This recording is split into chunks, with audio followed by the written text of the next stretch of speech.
মদন উপজেলায় পোস্টার ছেঁড়াকে কেন্দ্র করে বিএনপি দুই দলের সংঘর্ষে গুলিবিদ্ধ হয়েছেন ৩ জন।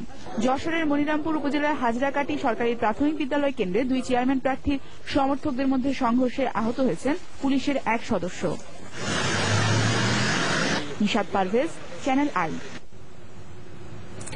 চাঁদপুরের কচুয়া এবং হাজীগঞ্জে মোট 5টি কেন্দ্রে ভোট গ্রহণ স্থগিত রয়েছে।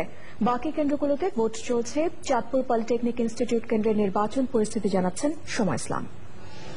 দর্শক, দেশে গণতন্ত্র এবং নির্বাচন নিয়ে সরকার কিংবা নির্বাচন কমিশন কিংবা প্রশাসন যত কথাই বলুক না কেন, আজকে কিন্তু এই তৃতীয় দফা উপজেলা নির্বাচনে এসে সেটা অনেকটাই ধূলিসাৎ হয়ে যায়। তবে সাধারণ মানুষ কিন্তু আশা করে নির্বাচন হবে নিরপেক্ষ, মানুষ তাদের পছন্দের জনপ্রতিনিধি বেছে দিবে।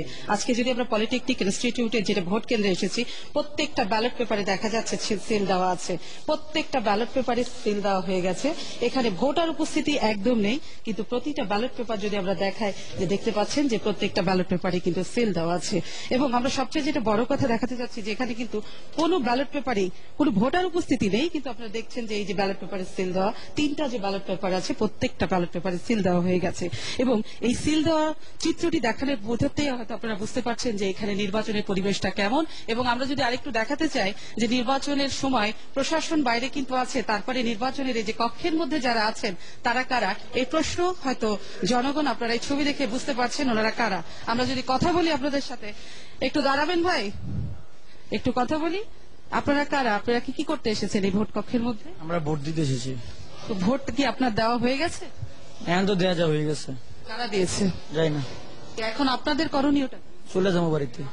আপনার ভোটটা কি দিতে পেরেছেন?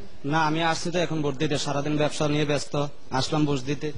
আপনারা দেখলেন যে আমরা সকাল থেকে কচুয়া উপজেলায় কিন্তু বিভিন্ন ভোট কেন্দ্রে গিয়েছি এবং এখানে যে ভোটের কারচুপি হচ্ছে সেটা আমরা সচিত্র বিভিন্ন অভিযোগ শুনেছিলাম, কিন্তু আমরা দেখালাম এখন যদিও এই নির্বাচন এই কেন্দ্র কক্ষের যে দায়িত্বে আছেন, আমরা আপনার সাথে কথা বলবো। আপনি কি একটু জানাবেন যে এই ব্যালট পেপারগুলো, প্রত্যেকটা ব্যালট পেপারের সিল কোথা থেকে আসলো?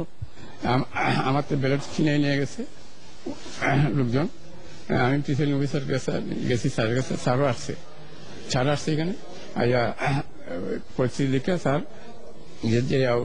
পুলিশ নিয়ে আসছে। কিন্তু আপনি আপনার দায়িত্ব পালনে ব্যর্থ হয়েছেন, আপনি মাথা নিচু করে আছেন, কিন্তু আপনি কি মাথাটা উঁচু করে বলবেন আজকে আপনি দায়িত্ব পালনটা কিভাবে করেছেন? আপনি কি অসহায়? আমি অসহায়। কি হয়েছিল এখানে? এরা আইসা ব্যালট পেপার নিয়ে নিজেরা সিল মারতে। কারা এসেছিল, কারা তারা? এরাদেরকে চিনি না, এখানের হয়তো স্থানীয় হবে আর। এরা কি সরকারি পক্ষের লোকজন? না, আমরা বুঝি নাই কে কোন পক্ষের লোক। এখন আপনি আপনার দায়িত্বটা কি করে পালন করবেন? এই কেন্দ্রে নির্বাচন কি সুষ্ঠু হয়েছে বলে আপনি বলবেন? না, এরকম হলে তো এটা সুস্থ বলা যায় না। এই কেন্দ্রের ভোট গ্রহণ এখন কি হবে? এটা প্রিসাইডিং অফিসার স্যার যেটা ভালো মনে করে ওইটাই করবে আর। আপনারা দেখলেন যে নির্বাচনী কর্মকর্তা যারা ছিলেন তারা কিন্তু বললেন যে তারা আসলে অসহায়, তারা তাদের দায়িত্ব পালনে ব্যর্থ হয়েছেন। আর এভাবেই যদি ভোট কেন্দ্রগুলো চলতে থাকে এবং এভাবে যদি ভোট কিংবা গণতন্ত্রের চিত্র চলতে থাকে, তাহলে উপজেলা নির্বাচনগুলোতে কিন্তু বারবারই সাধারণ মানুষ এবং প্রশাসনের কাছে সাধারণ মানুষ কিন্তু একটি দাবি তুলেছিল যে উপজেলা নির্বাচনটাকে যেন নিরপেক্ষ রাখা হয়। এবং আপনারা দেখছেন যে যেটি বলার আর অপেক্ষা রাখে না, যে সরকারি দলের যে বিভিন্ন কর্মী এবং সমর্থক যারা আছেন তারা কিন্তু এইভাবে ব্যালট পেপার ছিনিয়ে নিয়ে তারা প্রত্যেকটা ব্যালট পেপারে তারা সিল মেরেছেন। এবং এই সিল মারার কারণে নির্বাচনী যারা কর্মকর্তা আছেন তারা কিন্তু অসহায়, ভীত, আতঙ্কিত। এখন তাদের নিরাপত্তা দেওয়ার দায়িত্ব রাষ্ট্র দিবে না প্রশাসন দিবে, সে প্রশ্ন এই চিত্র দেখানোর পরেই নির্ধারণ করবে বাংলাদেশ। ফরিদপুর সদর উপজেলায় কবি জসিমউদ্দিন উচ্চ বিদ্যালয় কেন্দ্রে আছেন ওবায়দুর রশিদ, তার কাছে জানবো সেখানকার